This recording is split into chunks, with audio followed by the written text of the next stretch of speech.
열왕기 상권 12장. 북쪽 지파들이 반기를 들다. 르하보암은 스켐으로 갔다. 온 이스라엘이 스켐에 모여 그를 임금으로 세우고자 하였기 때문이다. 느밧의 아들 예로보암은 솔로몬 임금을 피하여 이집트로 달아나 있다가 거기에서 이 소식을 들었다. 그래서 예로보암은 이집트에서 돌아왔다. 사람들이 심부름꾼을 보내어 그를 불러내니 예로보암은 온 이스라엘 회중과 함께 르하보암에게 가서 말하였다. 임금님의 아버지께서는 우리의 멍에를 힘겹게 하셨습니다.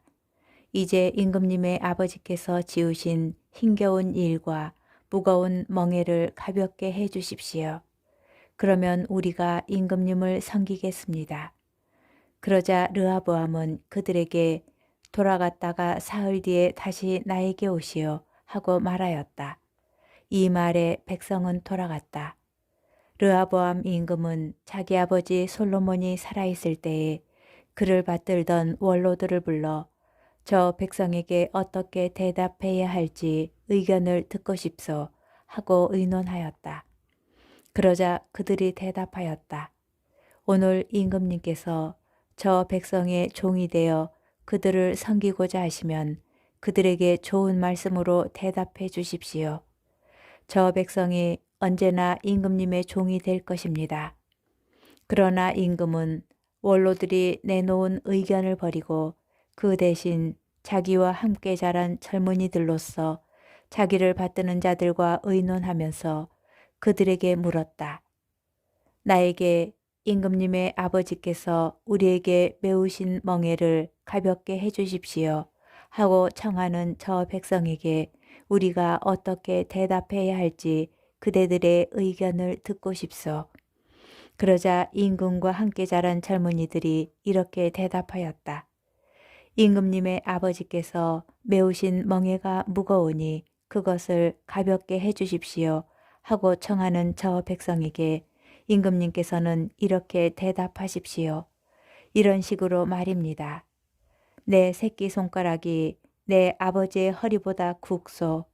내 아버지께서 그대에게 무거운 멍에를 메우셨는데 나는 그대들의 멍에를 더 무겁게 하겠소.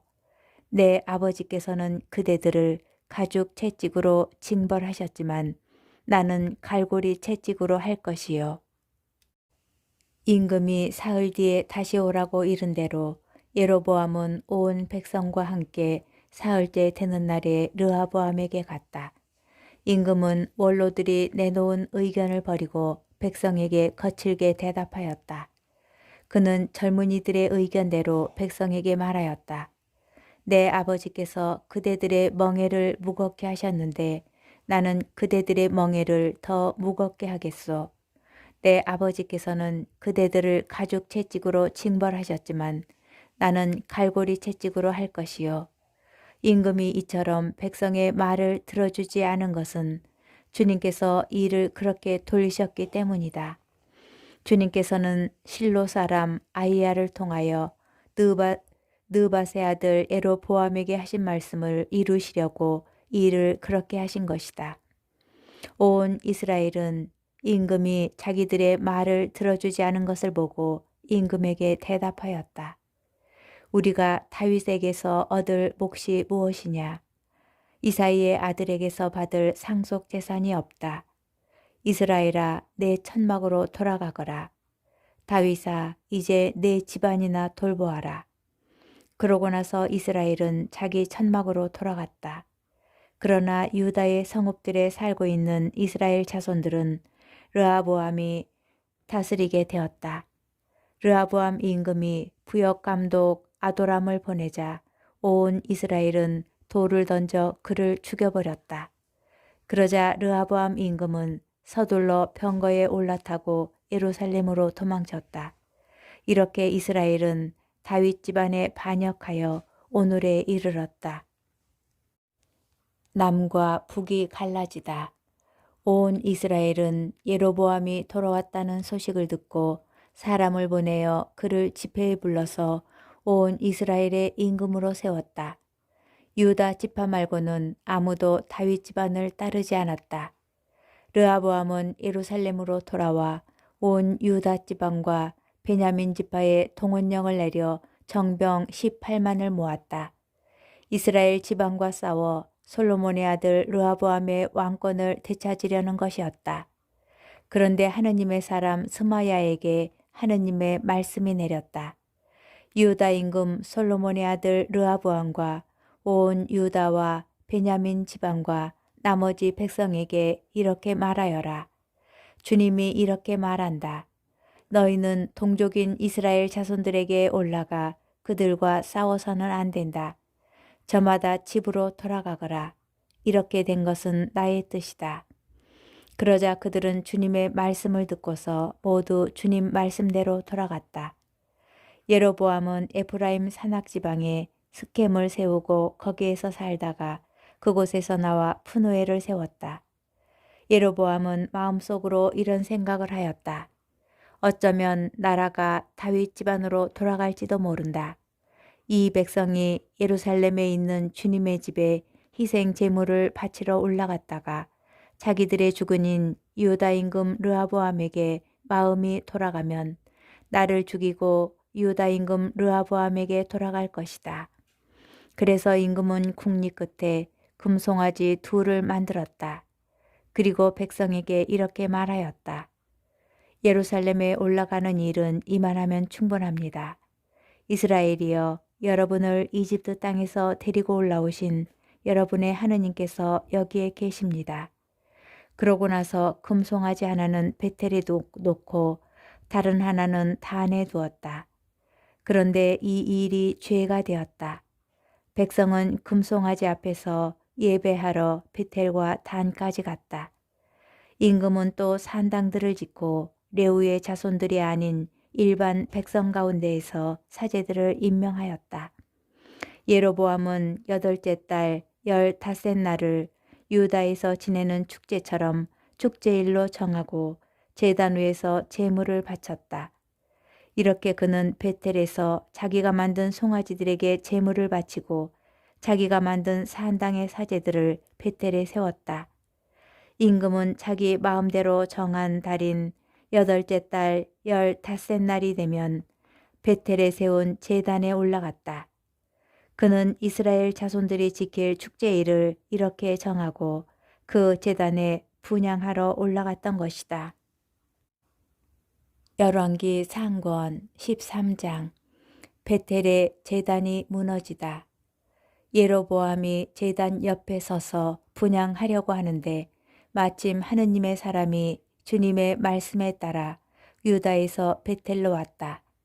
하느님의 사람이 제단에 대고 주님의 말씀에 따라 외쳤다. 제단아, 제단아, 주님께서 이렇게 말씀하신다. 다윗의 집안에 한 아들이 태어나리니 그 이름은 요시아이다. 그가 내 위에서 분향하는 산당의 사제들을 내 위에서 제물로 바치고 사람의 뼈를 내 위에서 태울 것이다. 바로 그날 그는 한 가지 표징을 제시하며 이렇게 말하였다. 이는 주님께서 말씀하신 표징입니다. 이 제단이 산산조각나고 그 위에 있는 재가 쏟아질 것입니다. 예로보암 임금은 하느님의 사람이 베텔 제단에 대고 이렇게 외치는 말을 듣고 제단에서 손을 뻗으며 그를 붙잡아라 하고 명령하였다. 그러자 그를 향해 뻗었던 손이 굳어 오므릴 수가 없게 되었다. 곧이어서 주님의 말씀에 따라 하느님의 사람이 제시한 표징대로 제단이 산산조각나고 제단에서 재가 쏟아졌다. 그러자 임금은 하느님의 사람에게 주 그대의 하느님께 호의를 간청하고 내 손이 회복되도록 기도해 주시오 하고 말하였다. 하느님의 사람이 주님께 간청하자 임금의 손이 회복되어 전과 같이 되었다. 임금이 하느님의 사람에게 말하였다. 나와 함께 집으로 가서 피로를 푸시오. 내가 그대에게 선물도 드리리다. 그러자 하느님의 사람이 임금에게 대답하였다. 임금님 궁전의 절반을 저에게 주신다 하여도 임금님과 함께 가지 않겠습니다. 그리고 이곳에서는 빵도 먹지 않고 물도 마시지 않겠습니다. 주님의 말씀에 따라 이런 명령이 저에게 내렸습니다. 빵도 먹지 말고 물도 마시지 마라. 그리고 온 길로 돌아가지도 마라. 그러고 나서 하느님의 사람은 그가 베텔에 왔던 길로 돌아가지 않고 다른 길로 갔다. 베텔의 늙은 예언자. 그 무렵에 한 늙은 예언자가 베텔에 살고 있었다. 그의 아들들이 와서 그날 하느님의 사람이 베텔에서 한 일을 모두 이야기해 주었다. 또한 그가 임금에게 한 말도 아버지에게 이야기해 주었다. 아버지가 그들에게 그가 어느 길로 갔느냐 하고 묻자 그의 아들들은 유다에서 온 하느님의 사람이 간 길을 보여주었다. 아버지는 아들들에게 나귀의 안장을 얹어라 하고 일렀다. 그들이 나귀의 안장을 얹으니 그가 나귀를 타고 하느님의 사람을 뒤쫓아가다가 향염나무 밑에 앉아있는 그를 만났다. 늙은 예언자가 그에게 당신이 유다에서 온 하느님의 사람이요 하고 묻자 그는 그렇습니다 하고 대답하였다. 예언자가 하느님의 사람에게 함께 집으로 가서 음식을 드시지요 하고 권유하였다. 하느님의 사람이 말하였다. 나는 어르신과 함께 돌아갈 수가 없습니다. 또한 어르신의 집에 들어갈 수도 없고 이곳에서는 빵도 먹지 못하고 물도 마실 수 없습니다. 주님의 말씀에 따라 이런 명령이 저에게 내렸습니다. 여기에서는 빵도 먹지 말고 물도 마시지 마라. 그리고 온 길로 돌아가지도 마라. 그러자 예언자는 하느님의 사람에게 이렇게 말하였다. 나도 당신과 같은 예언자요. 한 천사가 주님의 말씀에 따라 그를 너희의 집에 데려다가 빵을 먹게 하고 물을 마시게 하여라 하고 나에게 명령하였소. 그러나 그것은 거짓말이었다. 그리하여 하느님의 사람은 예언자와 함께 되돌아가서 그의 집에서 빵을 먹고 물을 마셨다. 그들이 식탁에 함께 앉아 있는데 하느님의 사람을 도로 데려온 예언자에게 주님의 말씀이 내렸다. 예언자는 유다에서 온 하느님의 사람에게 이렇게 선언하였다. 주님께서 이렇게 말씀하셨소. 너는 주님의 말을 어기고 주 너희 하느님이 너에게 내린 계명을 지키지 않았다. 너는 돌아와 빵도 먹지 말고 물도 마시지 말라고 한 곳에서 빵을 먹고 물을 마셨다. 그러므로 너의 죽음은 내 조상들의 무덤에 묻히지 못할 것이다. 하느님의 사람이 빵을 먹고 물을 마시고 나자 예언자는 그가 타고 갈 나귀에 안장을 얹었다. 그 나귀는 그를 도로 데려온 예언자의 것이었다. 하느님의 사람은 그곳을 떠나가다가 길에서 사자를 만나 물려 죽었다. 그 죽음은 길에 내던져진 채로 있었는데 나귀가 그 곁에 서 있고 사자도 그 곁에 서 있었다. 지나가던 이들이 길에 내던져진 주검과 그 주검 곁에 서 있는 사자를 보고 늙은 예언자가 사는 성읍으로 들어가서 이 일을 전하였다. 그를 길에서 도로 데려왔던 예언자는 그 일을 전해 듣고 이렇게 말하였다. 그는 바로 주님의 말씀을 어긴 하느님의 사람이다. 주님께서 그를 사자에게 내어주시어 그에게 하신 말씀에 따라 사자가 그의 뼈를 부수어 죽이게 하셨구나. 그러고 나서 예언자가 아들들에게 나귀에 안장을 얹어라 하고 이르자 아들들이 안장을 얹었다. 그는 가서 길에 내던져진 주검과 그 주검 곁에 서 있는 나귀와 사자를 발견하였다. 그런데 사자는 주검을 먹거나 나귀의 뼈를 부수지 않았다. 예언자는 하느님의 사람의 주검을 들어 나귀에 얹고 그것을 옮겨왔다. 늙은 예언자는 성읍으로 들어와 곡을 한 뒤 그를 묻어주었다. 예언자가 그의 주검을 자기 무덤에 묻자 사람들이 아이고 내 형제여 하고 곡을 하였다. 그를 묻은 뒤에 예언자는 아들들에게 이렇게 말하였다. 내가 죽거든 이 하느님의 사람이 묻힌 무덤에 나를 묻어라. 그리고 그의 뼈 곁에 내 뼈를 놓아라. 그가 주님의 말씀에 따라 베텔에 있는 제단과 사마리아 성읍들에 있는 모든 산당을 두고 선언한 말이 반드시 이루어질 것이다. 이런 일이 있은 뒤에도 예로보암은 그의 악한 길에서 돌아서지 않고 또다시 일반 백성 가운데에서 사한당의 사제들을 임명하였다.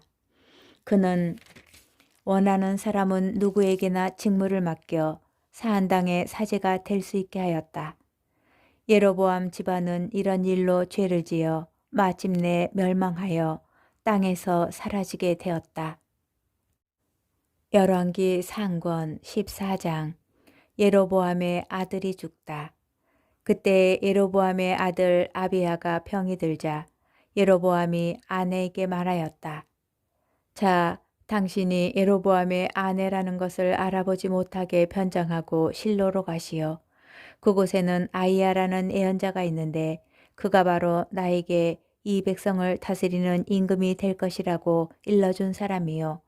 빵 10덩이와 과자 몇 개와 꿀 한 단지를 가지고 그에게 가시오. 아이에게 무슨 일이 일어날지 그가 알려줄 것이요. 예로보암의 아내는 이 말대로 하고 일어나 실로를 향하여 나섰다. 그가 아이야 집에 이르러 보니 아이야는 나이 탓으로 눈이 침침해져 볼 수가 없었다. 그런데 주님께서는 아이야에게 미리 말씀해 두셨다. 예로보암의 아들이 병들어 그 아내가 아들의 일로 너에게 문의하러 오고 있다. 그가 오거든 이러이러하게 대답하여라. 그가 올 때는 다른 여자인 채 할 것이다. 아이야는 그 여자가 문에 들어설 때 발소리를 듣고 이렇게 말하였다. 예로보암의 부인이시여 들어오십시오. 그런데 어찌하여 당신은 다른 여자인 채 하십니까? 저는 당신에게 나쁜 소식을 전할 임무를 받았습니다. 예로보암에게 가서 말씀하십시오. 주 이스라엘의 하느님께서 이렇게 말씀하십니다.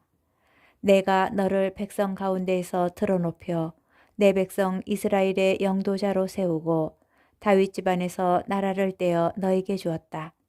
그러나 너는 나의 종 다윗과 같지 않았다. 다윗은 나의 계명을 지켰을 뿐만 아니라 마음을 다하여 나를 따랐으며 내 눈에 드는 옳은 일만 하였다. 그러나 너는 너보다 앞서 있던 모든 임금보다 더 악한 짓을 저지르고 게다가 다른 신들과 우상들을 만들어 나의 분노를 돋우었다. 이렇게 너는 나를 등 뒤로 내던졌다. 그러므로 이제 내가 예로보암 집안에 재앙을 내리겠다.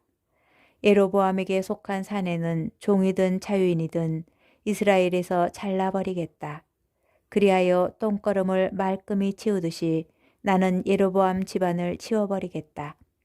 예로보암에게 딸린 사람으로서 성 안에서 죽은 자는 개들이 먹어치우고 들에서 죽은 자는 하늘의 새가 쪼아먹을 것이다. 주님이 그에게 말하였다. 부인은 이제 집으로 돌아가십시오.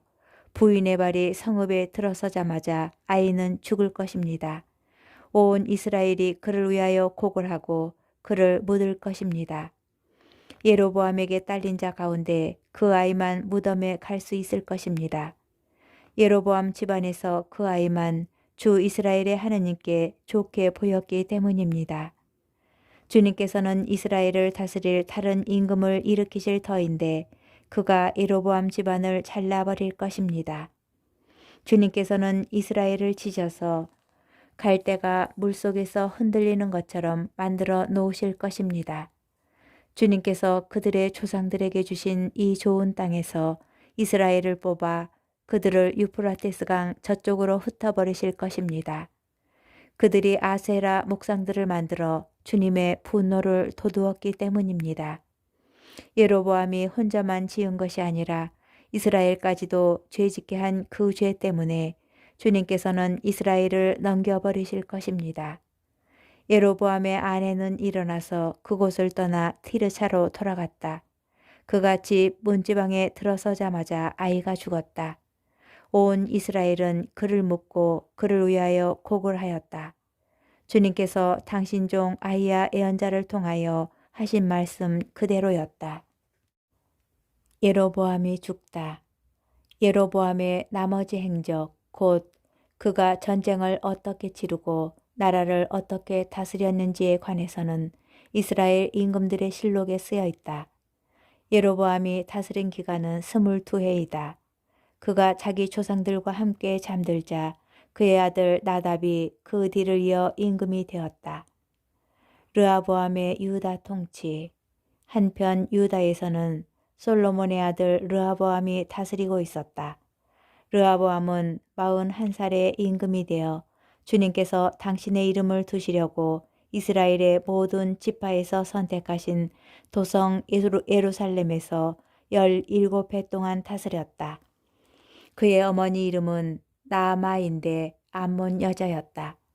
유다도 주님의 눈에 거슬리는 악한 짓을 저질렀다.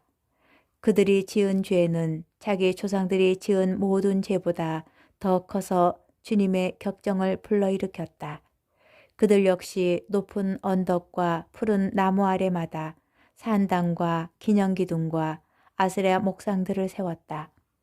또한 그 땅에는 신전 남창들이 있었다. 그들은 주님께서 이스라엘 자손들 앞에서 쫓아내신 민족들의 온갖 역겨운 짓을 그대로 따라하였다. 르하보암 임금 제5년에 이집트 임금 시삭이 예루살렘에 올라와서 주님의 집에 있는 보물과 왕궁의 보물을 가져갔다. 모조리 가져가 버렸다. 또한 솔로몬이 만든 금 방패도 모두 가져갔다. 그러자 르하보암 임금은 금 방패 대신 청동 방패들을 만들어 왕궁 대문을 지키는 호위 군관들의 손에 그것들을 맡겼다. 임금이 주님의 집에 들어갈 때마다 호위병들은 그 청동 방패를 들고 있다가 다시 호위대실로 가져다 두곤 하였다.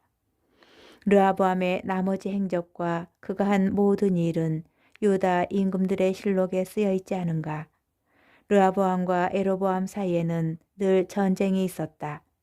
르하보암은 자기 조상들과 함께 잠들어 다윗성의 조상들과 함께 묻혔다. 그의 어머니 이름은 나아마인데 암몬 여자였다. 그의 아들 아비암이 그 뒤를 이어 임금이 되었다.